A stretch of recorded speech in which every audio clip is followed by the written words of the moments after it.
Hello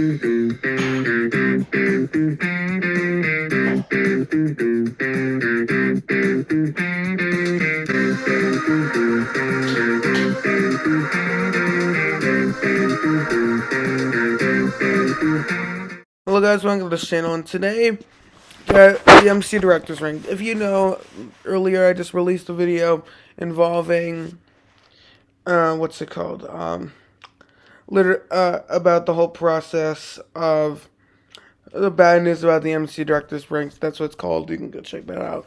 I'm not really going to explain it again here, but yeah, my computer restarted, and which happens every once in a while, but the iMovie stuff completely disappeared, so without further ado, I think we can get into this one. Why is it out of order? Oh no, it's not.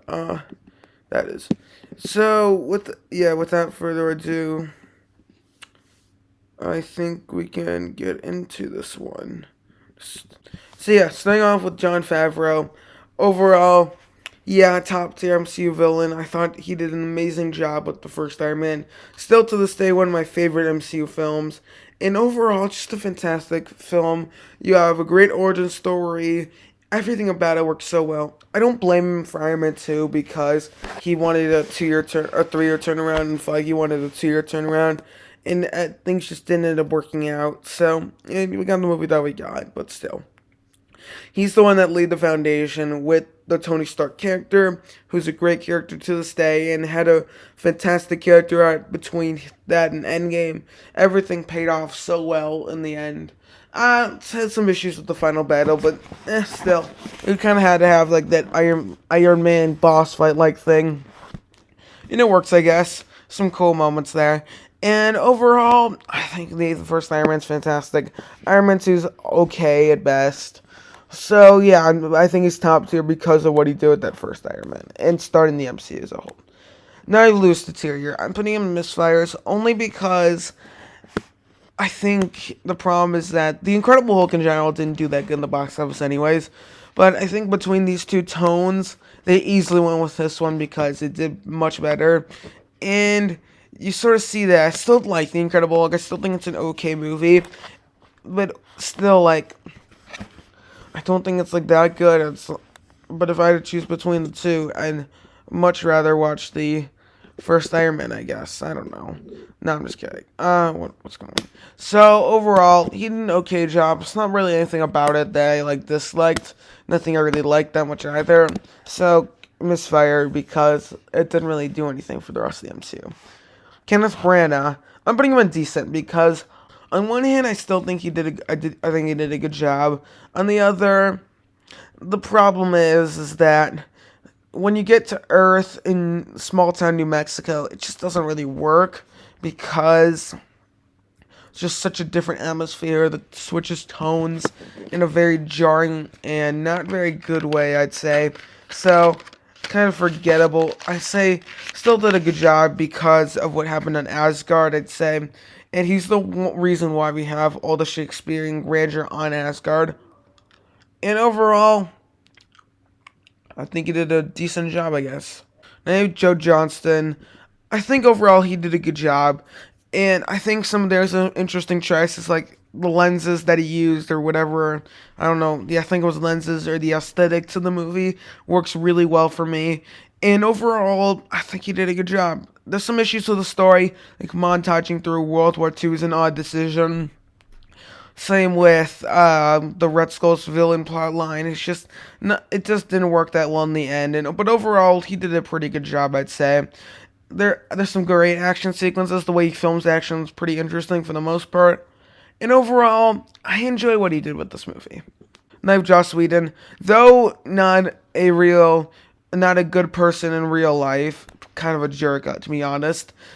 I think he did a great job with this first Avengers movie as well as Age of Ultron. And I think the reason why he's this high, not because of his directing style or starting the whole quippy joke like thing in the MCU, it's because he's the first person to get a team superhero thing together and make it work. And he did it again with Justice League, and that movie was shit. So, but overall, I enjoyed the first Avengers quite a bit.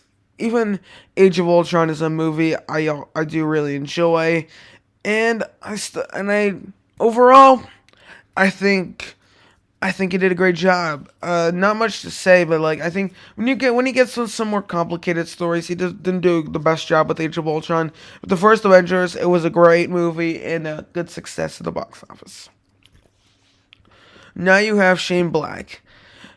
I'm debating. I'm gonna put him in good because honestly, I actually really like what he did with Iron Man 3.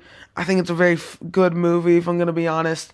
But actually, you know what? I'm going to put him in decent mostly because of the whole Mandarin twist thing. That's kind of what killed the movie, if I'm going to be honest.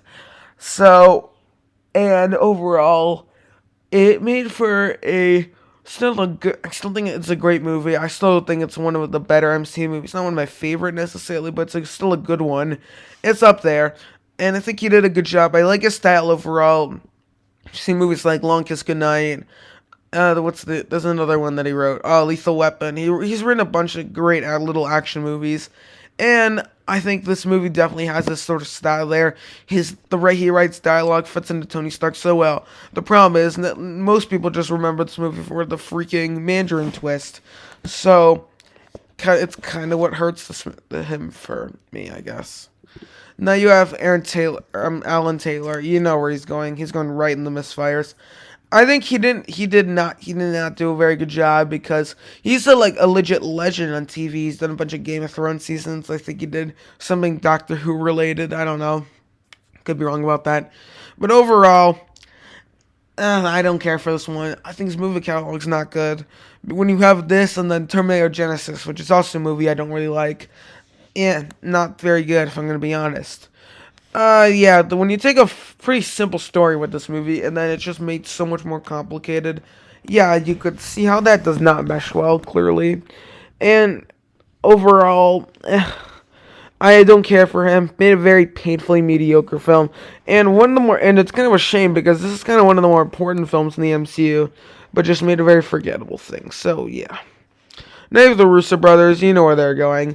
Between Captain America, Winter Soldier, Civil War, Avengers Infinity War, and Avengers Endgame, just amazing catalog. All top tier MCU movies. And then Winter Soldier is probably my favorite.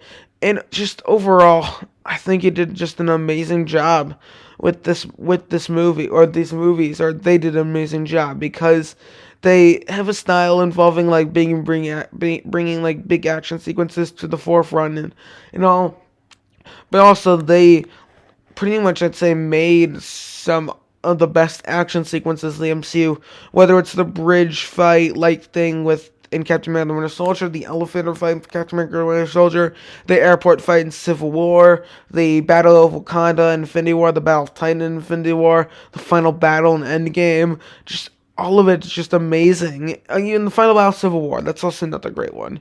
They brought some of the best action sequences in the MCU. And they've always been some of the best MCU directors. I think I speak for everyone if they're number one. I'm pretty sure at least. So yeah, that's where they fall in here, and I don't think they do much wrong here. So yeah, they're gonna go in the top tier for obvious reasons. Now you have James Gunn. I'm gonna put in the very good tier. The only reason why he's not in the top tier is because first one, I don't care for what he did with Guardians of the Galaxy Volume 2, and second, he hasn't really left a lasting impression because he's only had the chance to really deal with these specific set of characters, which it's a good set of characters, not very well known. Same thing with the Suicide Squad, but yeah. Overall, I think he did a great job. I love that first Guardians of the Galaxy film. It's in the top tier for me. And overall, I think between all of these movies, they're both pretty good. Even the second one, not a movie I love, but it's still one I do really enjoy. It's a very fun one, and overall, I think I really enjoy both these movies. He did a great job with the Guardians films. They're a lot of fun. The humor in there very James Gunn like, and overall makes for fun film. I guess I don't know. I think some of the themes involving family and in general just him bringing misfits together. That's what he does best, and he does it here and does it well. Next one is Peyton Reed. I'm gonna put in the decent. Problem with this one, not much of style there compared to some of the other ones, and it just kind of hurt it because it kind of feels like it's the animated movies are sort of directed by the MCU, I guess, if you know what I mean. And overall, not much of a style there. They're not really designed to be like the best MCU movies. They're designed to be a good, fun escapism pieces for about a couple hours, and that's what they are. I think the first one's like bottom of the A tier, second one's like top of the C tier, and overall, I really enjoyed that first film. That's kind of why he's a bit higher than some of the other ones, and I do really enjoy what he did here, but there's not much of a style there. Knife Scott Derrickson, I'm going to put in the good tier. I think hurting it was really just the MCU just coming in and sort of, I'm not going to say ruining it, but sort of making it so that's more MCU-like, having a lot more jokes, having a very templated origin story, but that's not really what Doctor Strange is, so it kind of ruins it. On the other hand of the spectrum, you have all the extra drawing, Dark City, Inception, Kaleidoscope visuals that are just freaking amazing. And overall, that's really what brings him up here on this up the list, and all of those elements are just fantastic. I do think he does a great job on that side. The villain's kind of forgettable, but I don't really take into offense on that one. And I think he made a creative final battle with the Time Stone involved in it. So overall, I think he did a good job with the first Doctor Strange. Now you have what's it called? John Watts for the Spider-Man trilogy. I'm going to put in the very good tier. The reason why he's this high, because of what he did with No Way Home. It was just so special seeing Toby, Andrew, and Tom on here. And it just worked so well. So I was very impressed with No Way Home. Homecoming and Far From Home, I really enjoy Homecoming. Far From Home is pretty good. But No Way Home is the reason why he's this high. Not much of a style there. Not the best directed movies. They have their issues. No Way Home and Far From Home do have their story issues and some of the CG. And No Way Home also some CGI issues.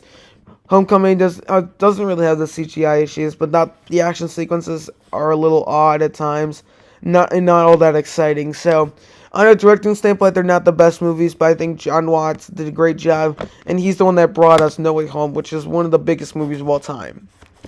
There you go. Now you have Ryan Coogler.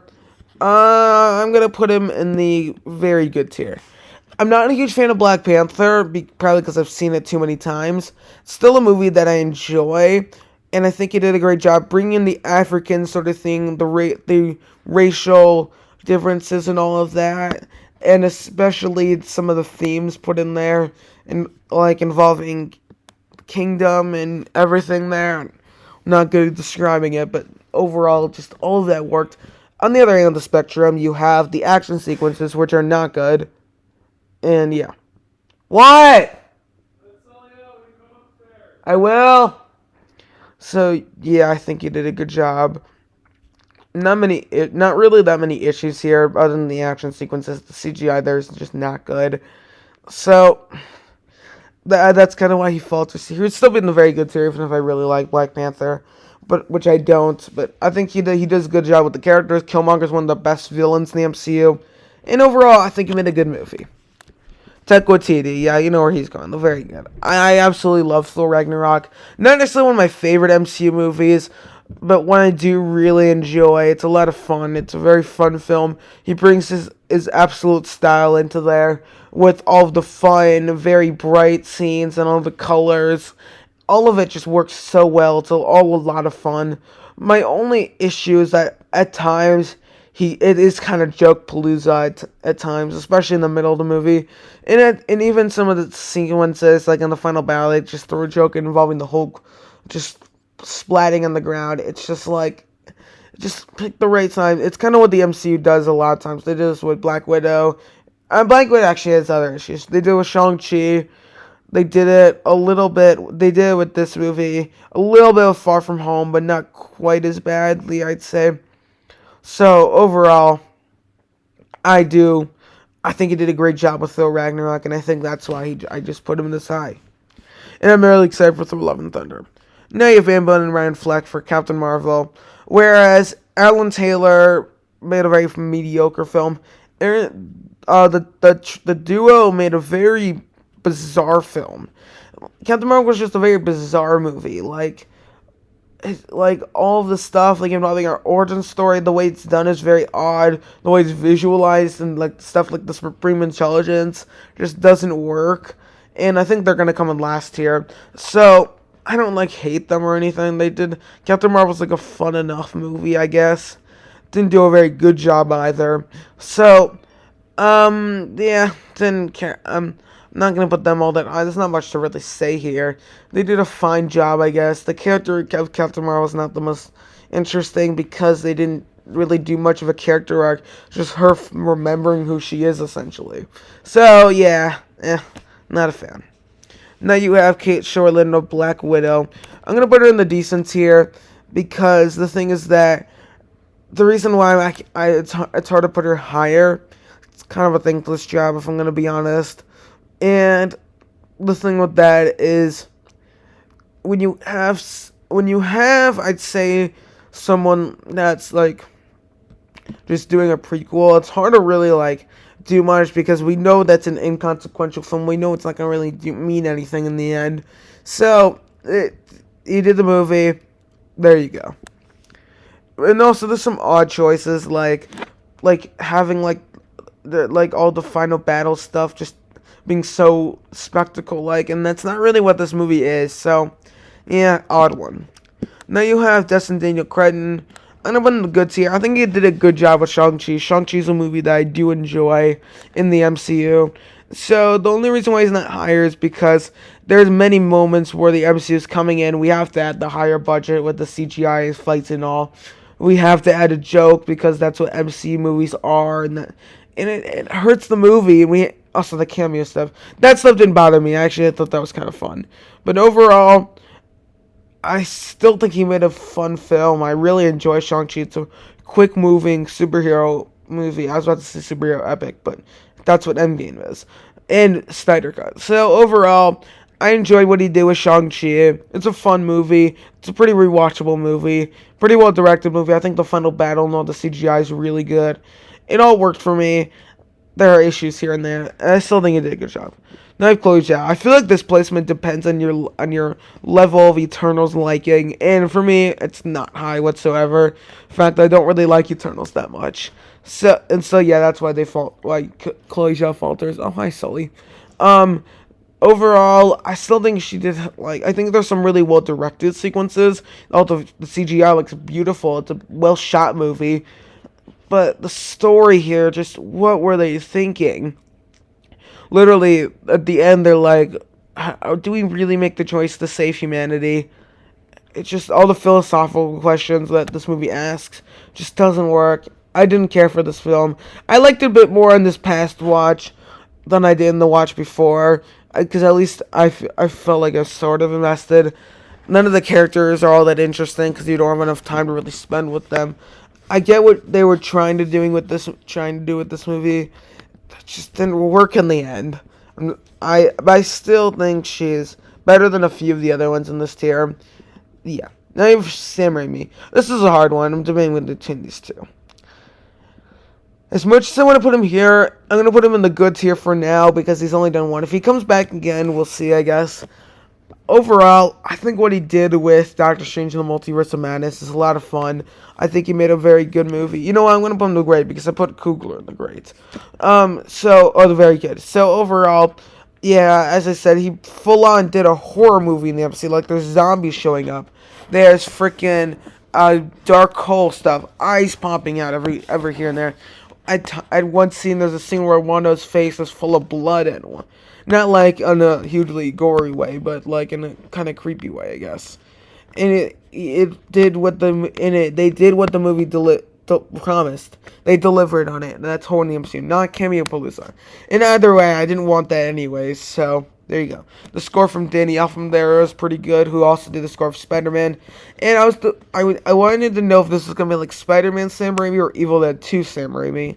And I was expecting more of a Spider-Man Sam Raimi, but it was full-on Evil Dead 2 Sam Raimi. I saw it a little bit late, but I've only seen it once.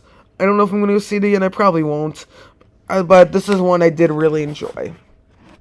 And I think Sam Raimi did a great job. Style is 100% there. Probably the best of everybody. So, yeah, I think that's where he places. I'm going to have to rank them all. Let's, I guess, start with it. In last place, I think, yeah, and Bone Rand Fleck, and then Alan Taylor, followed by Louis Leterrier. Chloe Zhao in general, I like her style overall. I like what she's trying to do. It just didn't really work in the end. I'll do this because I do enjoy The Incredible more than I enjoy the Turtles. Yeah, I think I'm gonna do this. And yeah, so number 9, 19, 18, 17, 16, 15, 14, 13, 12. 11's gonna be Destin Daniel Cretton. He did a good job, but yeah, MCU come in too much. Then we have Joe Johnston. They did a great job, but the story just kind of faltered there. Scott Derrickson, kind of the same situation with the visuals. All worked really well. Very good. Sam Raimi, I'm going to keep there at the bottom of it. Did a great job. I like the simplistic story. Everything Doctor Strange Multiverse of Madness, it's a movie I really enjoyed.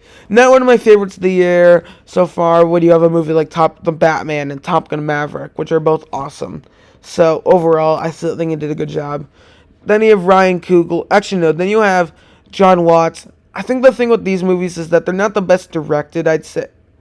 No, actually, no. Then you have Ryan Coogler. I'm going to put him right here. I think he did a good job with Black Panther. I like some of the themes that are thrown in there involving kingdom and being a better king and all of that. Killmonger's a fantastic villain. It's just not a movie I really want to come back to, mostly because I've seen it too many times. But it's still an alright movie. Yeah, then number 7, Raimi. Number 6, John Watts. Number 5, Watiti. Number 4, James Gunn. Not with the big hitters. So number 3 is hard, but I'm gonna go Joss Whedon at number 3. He did a great job, but I just think I think the only reason why I'm keeping him at number 3 is because of what he did to Justice League. I know he's as an MCU director. I still think he's top tier, and overall, I still think he did an amazing job. But I'm just holding Justice League against him. That's the only reason why he's not number 2. But these two are literally tied. They could flip flop any day. But yeah, Justice League was crap. Then you have Jon Favreau. Overall, did an amazing job. Just like that. He's any day of the week between him and Joss Whedon. They're tied. But yeah, I just made my decision because of other reasons. So, but overall, Jon Favreau did a great job with that first Iron Man. It was a very good movie that I really enjoy. I don't fully blame an Iron Man 2 because Feige wanted to turn around. Not a good decision there. Obviously, coming in number 1 is the Russo brothers. All 4 of their movies that they did are in the S tier. And yeah. So thank you so much for watching. Share your tier rank in the comments below. The link will be in the description below. And I'll see you guys next time. Adios. I'm at 96, I think, subscribers, and let's try to get 4 more in the next couple weeks because I leave on June 20th for camp. So yeah, adios.